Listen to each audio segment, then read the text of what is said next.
and thanks for joining us for this May edition of CPSB-TV. I'm Lily. And I'm Jacob. Here's what's coming your way in today's show. We've got a rundown of important end of the school year dates to keep you on track. Plus, a look inside some really cool classes you might want to schedule for next school year. And a student short film that will keep you on the edge of your seat. Things are winding down fast for the school year, but there are several dates you might be interested in. The last day buses will run to T&I for classes is on Tuesday, May 24th. Wednesday, May 25th is our last day of school and half day. Report cards for the final 9 weeks will be mailed out on Friday, May 27th. If you're taking summer classes, registration for summer school also starts May 27th with classes starting on May 31st. Jumpstart Summers starts Monday, June 6th. There will be a new school district leader in charge for the next school year. That's because current superintendent Carl Brookhouse is retiring in June. The Calcasieu School Board received 7 candidates for the position and it was just narrowed to the top 3. They are internal candidates Dr. Shannon Lafargue, who is the current Chief Academic Officer for CPSB, and Robert Barentine, who is the district's Chief Operating Officer. The third candidate is Dr. Stanton Lawrence, the Assistant Superintendent of Administration in the Victoria, Texas Independent School District. The top 3 candidates will have final interviews on May 26th, and the final candidate will be named that night. There will be another change in leadership within the school district, this one for a beloved longtime band director at Iowa High School. For the past 8 years, William Ishii has been the man behind the sound of the Iowa pride of Jacketland Band. The news of Mr. Ishii's departure is bittersweet for band members. They wish him the best as he has accepted a new position in Colorado, but know he will be missed. No, you really feel like you can be yourself in the band hall. One of the primary goals I had was establishing a culture of familial bonds and enthusiasm for what we do. The new director of the band will be David Bilodeau, and his assistant director will be Spencer Butts. Both attended McNeese State University. Mr. Bilodeau comes from a band director position in Vinton, and Mr. Butts was recently drum major at McNeese. There is a local school club hoping to help students struggling with mental health issues by providing them with the resources that they need. Sam Houston High School started the pilot program 7 years ago to help students cope with mental health challenges, and other schools are hoping to adopt this club.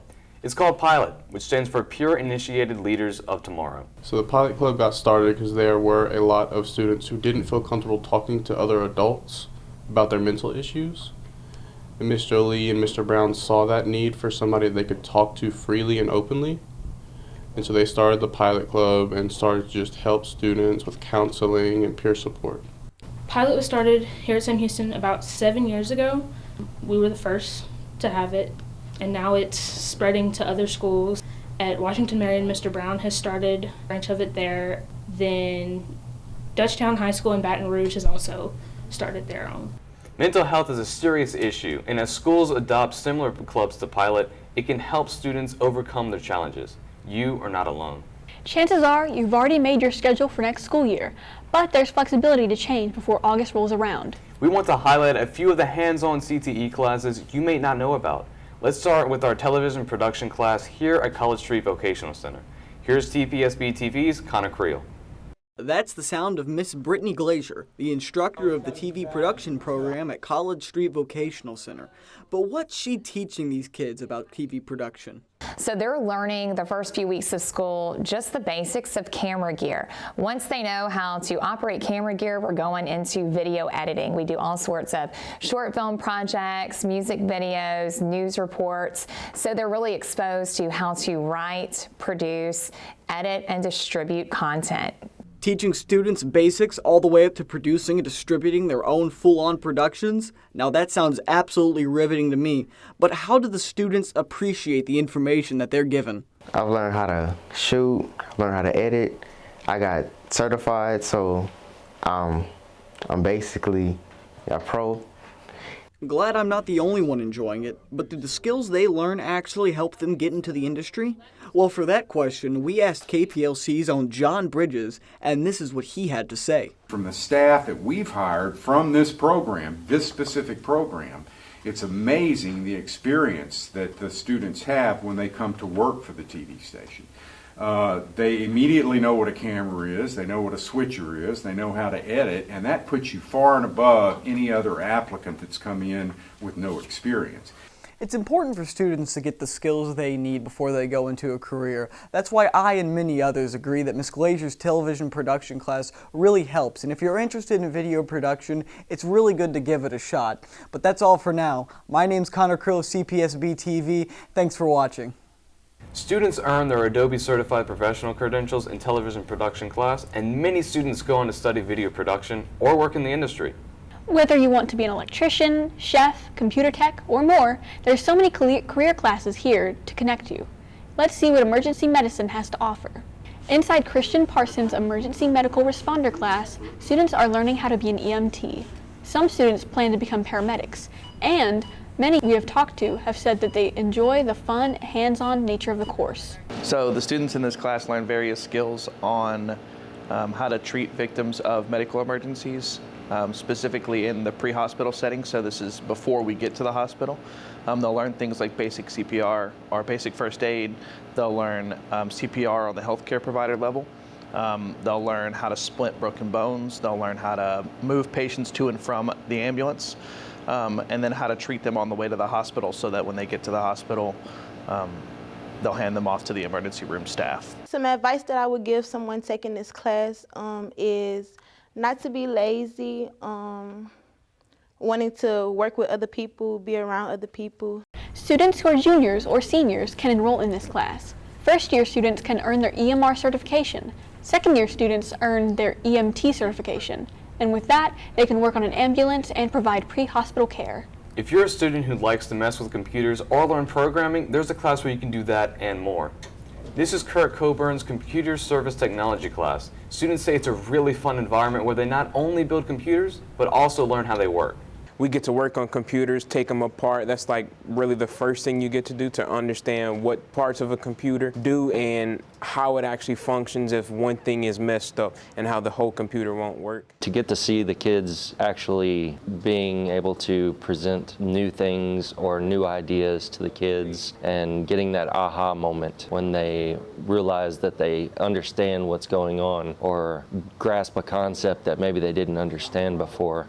It's just really fulfilling to me. Students who are juniors or seniors can take this class. There's also a summer course offered through Jumpstart Summers. Summer is right around the corner, and for some teens that means lots of free time and screen time. The American Academy of Pediatrics says teens spend up to 9 hours a day on a screen. While screens can help teach and entertain, we all know can get out of control. We talked to students about their screen time habits and a local counselor to get some healthy ideas for limitations. Like a good at least 6, 7, maybe 8 hours a day. The best thing when it comes to setting limits is really trying to take these intermittent breaks. Anything that's considered an excessive amount of time, hour, 2 hours, 3 hours, certainly 4 hours in front of a screen. One recommendation is to even spend 10 to 15 minutes away from any screens to clear your mind. Another suggestion to manage your screen time is to set a limit on your phone. You can do this by going to the settings on your phone and adding a time limit. In the month of May, we take the time to show some extra love to the great teachers in our lives. At Barbe High School, English teacher Mary Snedden has found a way to make students want to come to school through her inspiration and ability to make learning exciting.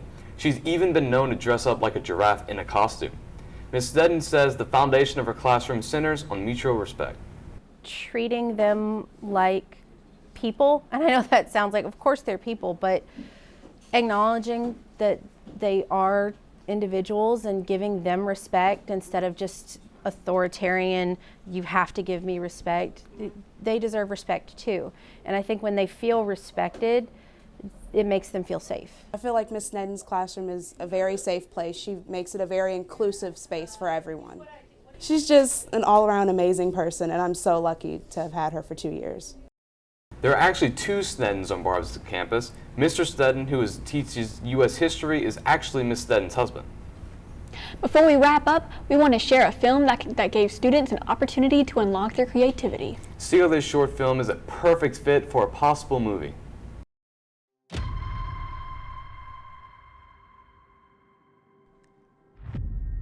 I don't know where it comes from. I don't know what it wants, but it keeps coming back.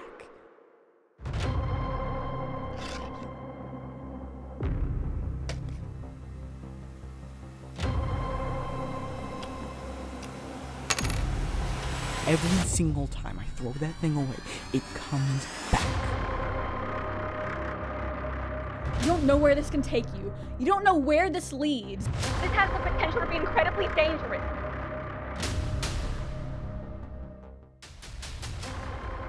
Well, I guess there's no turning back now. I don't know what it wants from me.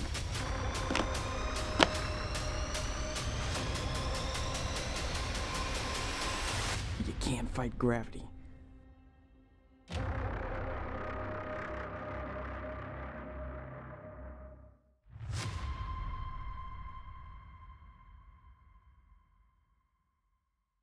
Wow, that was really creative. I would watch that movie too.